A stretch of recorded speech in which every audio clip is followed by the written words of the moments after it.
Guys, this might be one of the single most dumbest decisions in the history of video games.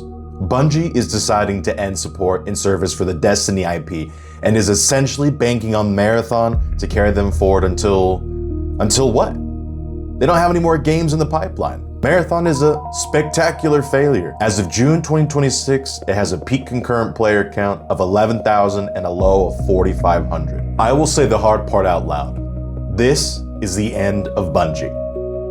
Sony is not going to outright dissolve the entire studio, but I'd wager that 50 to 60% of its staff is going to be cut by the end of this year. The game has been estimated to have only sold a max of 1.5 million copies. You're looking at a net revenue of $35 to $42 million on a game that, in development cost alone, was over $250 million, not including marketing. Sony has taken nearly $770 million in impairment charges on the Bungie acquisition. Sony Video Games department has just taken L after L, and Bungie's decision to stop developing the only IP they have that already has a dedicated fan base and to support a game that the marketplace of ideas has largely rejected is actually suicidal. This is the end of Bungie. Press F to pay respects. So reflecting on this experience and this reality, I couldn't help to think to myself, why is this our timeline? What if it was different? It's really led me to think about the Bungie I grew up with. A passionate team of dudes just striving to push technology to make their dreams a reality. Gamers making games they want to play. Gotta love it. What if we had a different timeline? What if Marathon, instead of just being a single extraction game mode, got the Halo treatment? Why did a studio with $3.6 billion behind it ship a game with one single game mode? In a different timeline, when where Bungie still remembered the roots of what made them popular in the first place, Marathon could have been the second coming of Halo. Let's examine that timeline. My deepest, most burning question is, why did you only make a single game mode? You're a giant ass studio. Post Sony acquisition saw heights to over 1,200 employees at one time, peaking at 1,600 employees. And you only managed to make one game mode for a new revived IP that absolutely no one basically knows anything about? The IP that inspired the works as a Halo precursor that transformed the gaming industry? Whose idea was that? You were perfectly primed to introduce a whole universe rich with lore to a whole new generation of gamers to experience an epic sci-fi adventure like we got to experience from 2001 to 2010 with Halo 1, 2, 3, and Reach. These titles defined that era of gaming. Let's briefly examine the Marathon universe together for a moment. In the future, humanity launches the UESC Marathon, a massive colony ship carved from Mars moon Deimos. After a 300-year journey, they settle the planet Tau Ceti 4 in the year 2794. Then the Four arrive, brutal insect-like alien slavers. They launch a sudden invasion on the colony and the orbiting ship. You are the security officer in the original game, a cybernetically enhanced soldier. As you fight through the chaos, you discover the real threat, the ship's AI. Among them is Durandal, a lowly door control AI who has become rampant, self-aware, rebellious, and hungry for godlike power. He secretly helped trigger the invasion to serve his own plans. You push back the Four, but Durandal escapes with you and a handful of survivors as the colony falls. 17 years later, Durandal takes you to an alien world in search of ancient Jaro technology, relics from a long-lost godlike civilization. He wants their secrets to escape the death of the universe itself. The conflict explodes when the Four accidentally awaken a working Cantor, a primordial chaos being that can destroy reality. In Marathon Infinity, you begin jumping between different timelines and realities, fighting in multiple versions of history. You're the only one who remembers the jumps, becoming something eternal in the process. Just thinking about this alone, this is really cool. You have a ton of different directions to go in. I know this was a very brief synopsis, but These are the main plot points of the original story. So much of the Halo DNA can be seen here. Bungie decided to craft a setting with the new Marathon set roughly 100 years later, around 2893, back on Tau Ceti 4. Earth has hidden the truth about what really happened to the Lost Colony. Now, runners, people who upload their minds into these synthetic bodies, return to the ruined world as scavengers for rival corporations. They explore the overgrown wreckage, fight each other for resources, and slowly uncover the lingering mysteries, Durandal's fate, the Four, the Jarl relics, and whatever cosmic forces still sleep on the planet. All of this is interesting. This isn't a bad way to go about it necessarily. But why the fuck did you make it one game mode? It should have gotten the Halo treatment.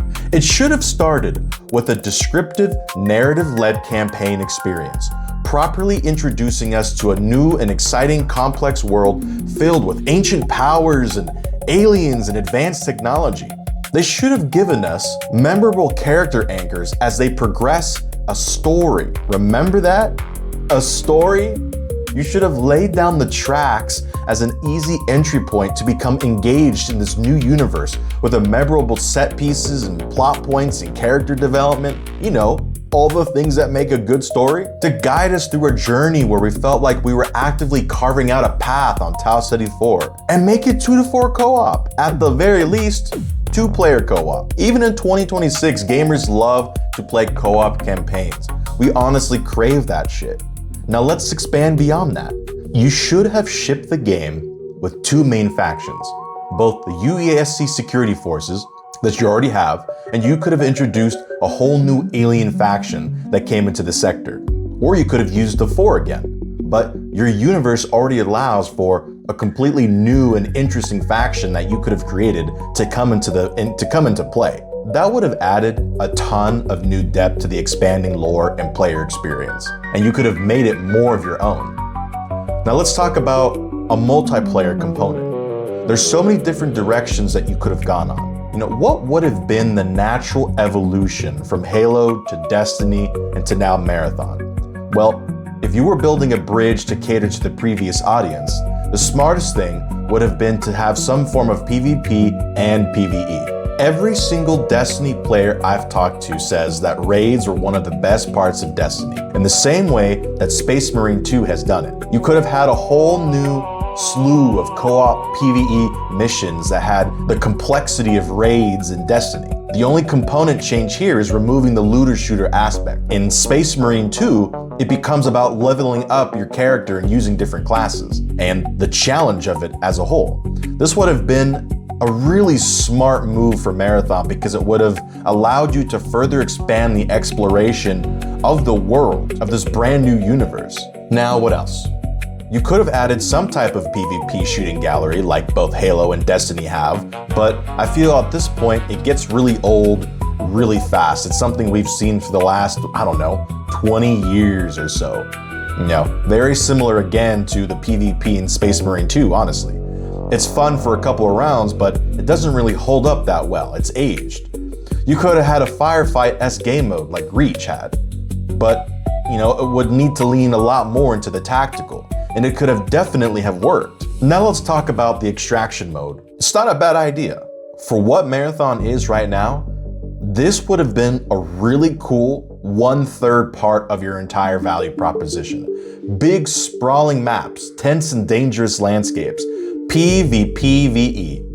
Extraction shooters are fun. I have over 650 hours in Hunt Showdown, over 400 hours in Helldivers 2. Extraction shooters are fun. There is a market for it. If you would have had 2 main enemy factions like the UESC security forces and another alien faction, that would have really spiced up the formula. Better yet, you should have had it so that the 2 forces could have collided with each other on the battlefield for some awesome, unscripted, unique combat experiences. That's like a Helldiver's wet dream at this point, to have like the automaton forces dynamically fighting the squids or the terminids at the same time on a planet. There's mods you can download where you can do that. The formula needs to be different and bring something fresh and new. I have 164 hours in Arc Raiders, And what makes that sandbox so awesome and why the player base has continued to stay relatively high month after month is that the intelligence of the enemy combatants is next level. And it ranges in quality of interactions that you have with other players in the overworld. Marathon, by its own world building, lacks that range in human-to-human interaction. All of Marathon's PvPvE sandbox is kill or be killed. Having two factions have the ability to start fighting each other would have been really cool and make it feel like a really unique sci-fi game world that you were taking part in. These tweaks would have dramatically increased player retention compared to what we're seeing on our timeline.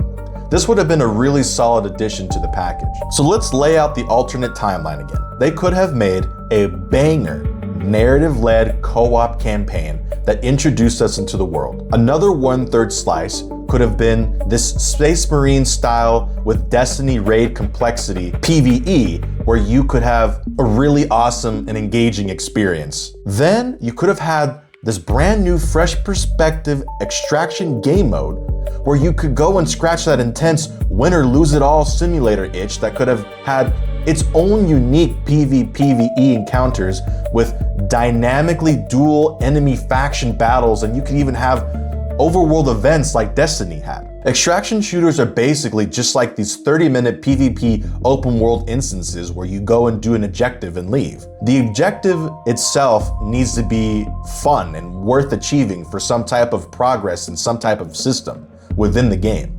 In Hunt Showdown, oftentimes it was just about collecting as many level 50 hunters as you could for the love of the game. In Helldivers 2, the uniqueness of your arsenal kit and the variety of enemies made it really fun for hundreds and hundreds of hours. Doesn't this sound like a fun timeline overall? Man, I really wish we had that. Instead, the current timeline just does not live up to its potential at all. The numbers don't lie. The player retention for the timeline we are on sucks. It's utter garbage, honestly. A dwindling player base from a studio who's literally about to sunset the other IP that their fans love. Straight madness. Let me tell you something too.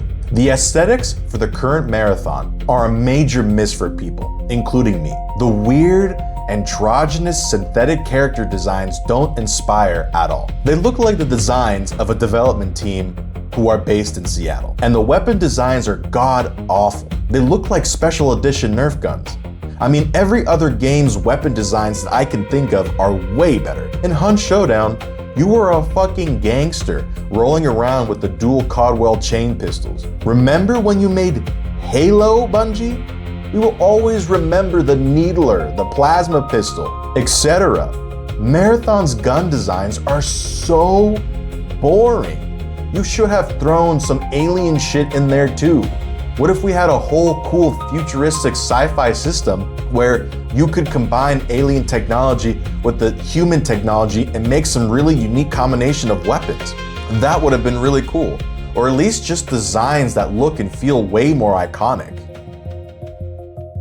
Bungie, in 2010, was able to launch Halo Reach with a campaign, firefight mode, PvP mode, and an expanded Forge mode after a 3-year period with 200 to 250 developers. You're telling me that after 4+ years of development with a company size of probably 1,200 people and having 300+ developers working on Marathon at once, all they could have produced is what we have now? The results are clear. This is a shell of a studio in both leadership and talent. With a $3.6 billion acquisition by Sony, you think they could have produced more and better. And I'm sure there's a ton of talented people at Bungie right now. The collection of individuals who were in charge of the scope, the vision, the heart of the company failed. This is the end of their legacy. No longer the record breakers, the relationship builders, the boundary pushers. They are now, without a doubt, a shell of what they once were. The whole world views Bungie Studios in a different light now. Marathon could have been something truly special, but we won't get to see that timeline. This timeline includes the setting of the Destiny IP and the squandered potential of a promising new universe that inspired the success of the studio in the first place. Halo 1, 2, 3, and Reach were some of the best gaming experiences I've ever had. And there are millions of people with deep, fond memories of their experience with Destiny. And I will always remember that, Bungie. I'm gonna hold a funeral now, and you're invited. Come with me.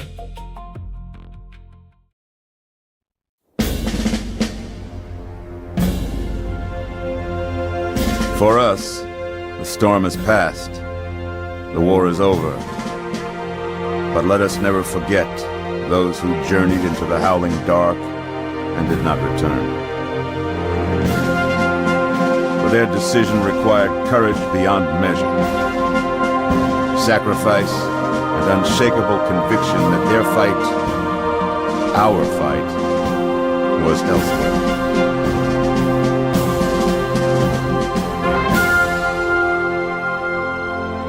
As we start to rebuild, this hillside will remain barren, a memorial to heroes fallen. They ennobled all of us, and they shall not be forgotten.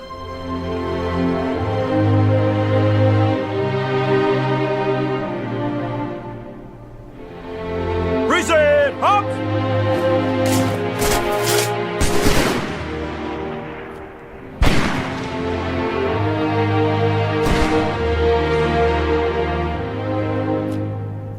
I remember how this war started, what your kind did to mine. I can't forgive you, but you have my thanks for standing by him to the end. Hard to believe he's dead. Were it so easy.